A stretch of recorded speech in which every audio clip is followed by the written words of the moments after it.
share, recipe share. Share a little recipe with Recipe Share. Recipe Share, Recipe Share. Share a little recipe with Recipe Share. Hello, and thank you for joining us for this episode of Recipe Share, a program on AADL TV where we take a few minutes to talk about recipes in a featured category. Today's category is Make Ahead Magic.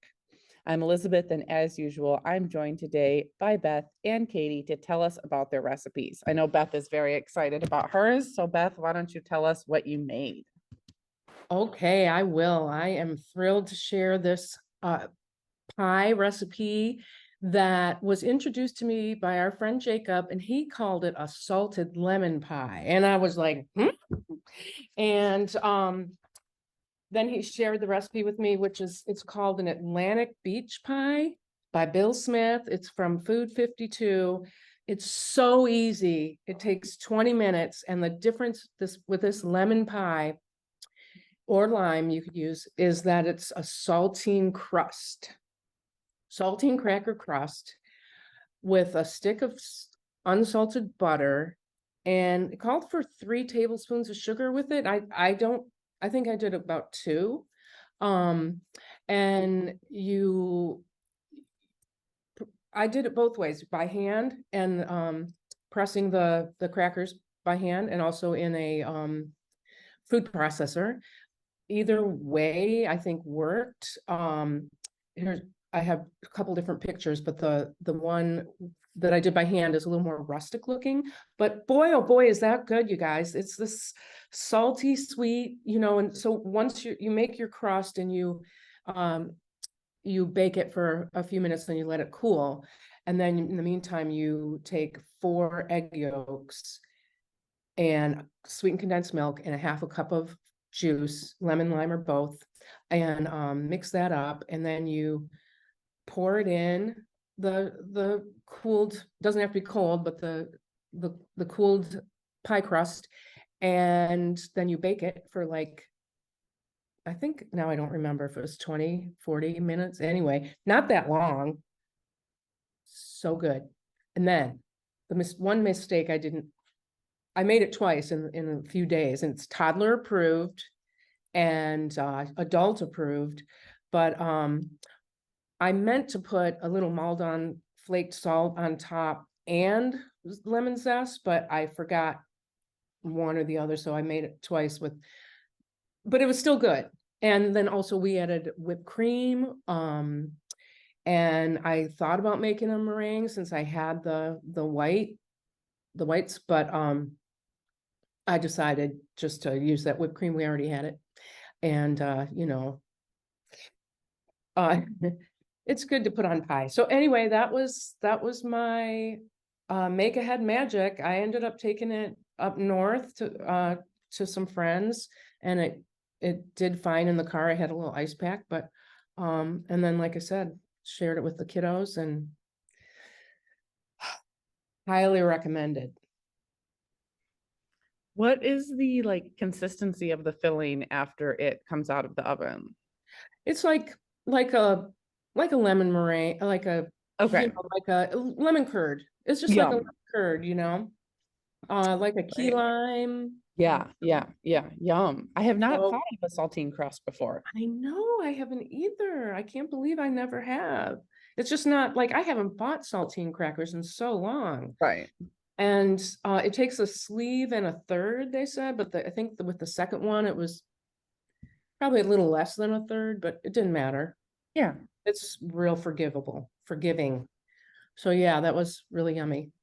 It sounds like one of those recipes that looks really impressive and tastes really impressive, but it only took 20 minutes. So that's really cool. Yeah. We'll have to give that a try. You definitely will, ladies. So Katie, what did you make for Make Ahead Magic?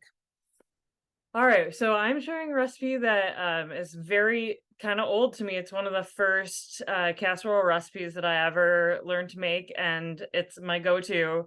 So this is a recipe for chicken divan, and I make this for meal trains and birthdays and large gatherings, actually. Beth, I think that you've eaten this before. I made it for when your first grandbaby was born, I think. I remember Brought that. it over Yes. to the fam. So that's kind of what I do with this. So if you're not familiar with chicken divan, it's basically a chicken broccoli cheesy casserole. So it's pretty basic. You prepare your broccoli and chicken first. So you can use like a rotisserie chicken that's already made, or you can just bake up some chicken and cut that into cubes. And then you just you boil the broccoli for like 3 minutes and drain it. And then you want your broccoli to be like super dry so that it doesn't make the casserole soggy. So I always pat it down with paper towels too, to just like get all the excess moisture off of it. And then once you're done with your broccoli and chicken, you make your sauce. This part's really fun. You melt butter in a small pot over medium heat, and then you gradually add some flour, whisking that up until it's a thick paste. And then you you're adding in milk and chicken broth alternatively as you're whisking it in, just little by little until it all mixes up and gets real smooth. And then you add in a cup of shredded cheese to that and whisk that up. Then you add in some sour cream, keep whisking it, and it's just making this really nice sauce. And then you add in your flavoring. So you've got chicken bouillon powder, Dijon mustard, garlic powder, onion powder, dried parsley, and salt and pepper. So that's your sauce. It's really flavorful and nice. Then you assemble your casserole. So you lay your broccoli in the bottom of a casserole dish, sprinkle the chicken over top, and then you pour your sauce over top of all of that. Just smooth it out to make sure that it covers everything. And then this calls for sprinkling a half a cup of cheddar cheese over top of that. I always use more than that, just like to make sure it's fully covered in cheese, like a casserole should be. And then let's see, you make a panko topping for it just by melting some butter in a saucepan and toast up some panko in the butter until that's a little bit brown. And you just sprinkle that over top of the cheese. You cover the casserole in foil, bake it for 30 minutes. I usually take the foil off for like a minute or two at the end and just to broil it and get it a little browner on top, because I like a browned casserole. And that's it. But there are a couple ways to make this in advance too. So you can stop before adding the panko to the top and just put that in a separate container so that it doesn't get soggy. And you can cover this in the refrigerator for like 2 days. And then when you're ready to make it, as you're preheating your oven, you just take it out, put it on the countertop, and then cover it with the panko, cover it back up with aluminum foil, and cook it. Usually what I do is to just bake it all the way through to the end, and then you can just put it in the fridge and then do the same thing. Just reheat it in the oven for a little less time because you're not having to like bake all the ingredients together. Just until warmed through. But the other thing is that this is really great in the microwave too, if you just want individual servings, by just taking it out of the casserole dish, throw it in a microwave safe, and it's lovely, really easy, really tasty, comfort food. It's the way to go for Make Ahead for me. Yeah, love that.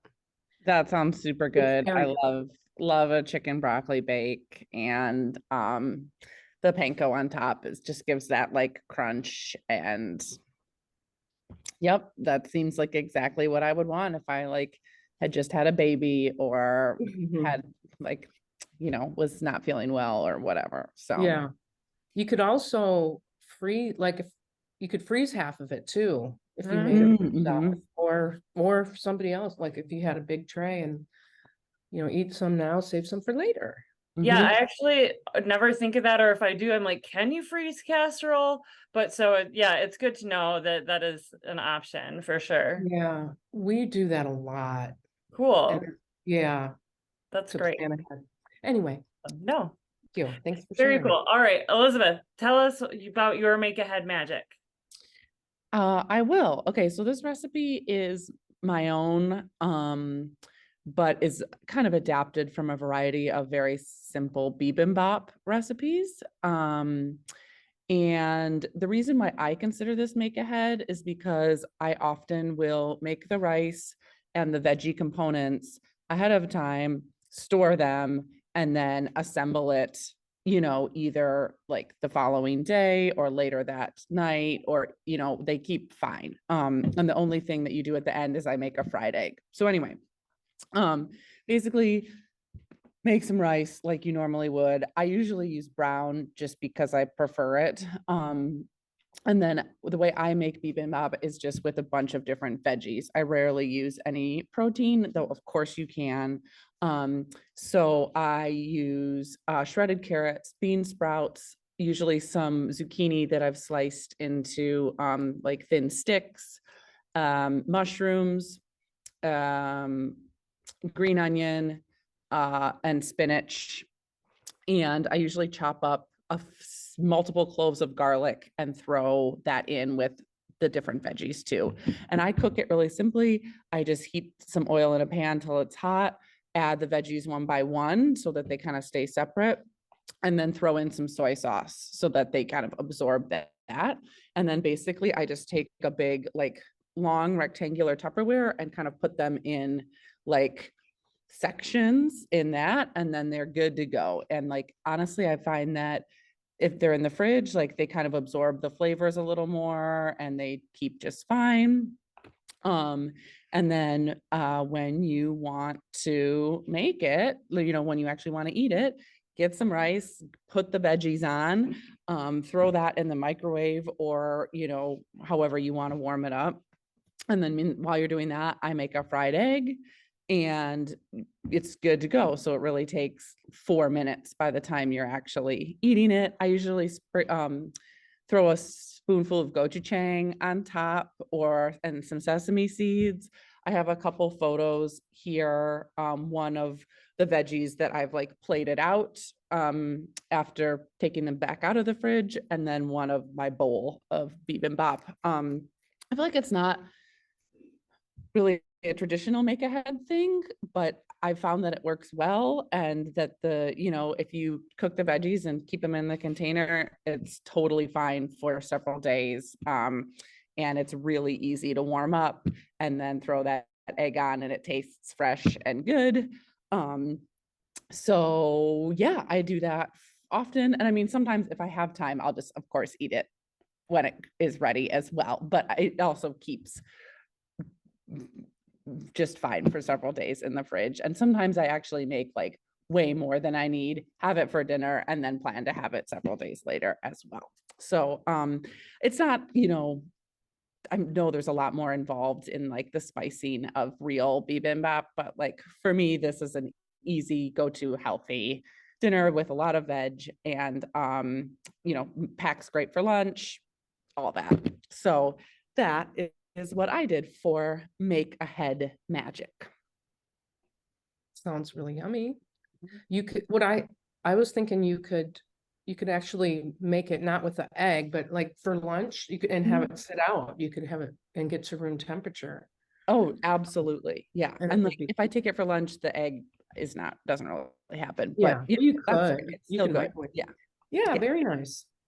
Yeah, I love the tip of cooking the veggies separate and keeping them separate in the Tupperware, because then you can like choose the right amounts and it always looks prettier when you've got them sort of separated out. And I really like that. That's cool. It sounds really good. Yeah, it's yummy and it's great for using up, some veggies that you have, and it's super flavorful. So yeah. All right. Well, if we have no further comments, I will say thank you for watching Recipe Share, and be sure to click the link below to look at the event page on aadl.org to find the recipes we talked about, and do feel free to share your own in the comments. Please tune in next time for us on Recipe Share. We always love to have viewers, and we're looking forward to seeing what you've been making. So thanks for sharing. Recipe Share, Recipe Share. Share a little recipe with Recipe Share.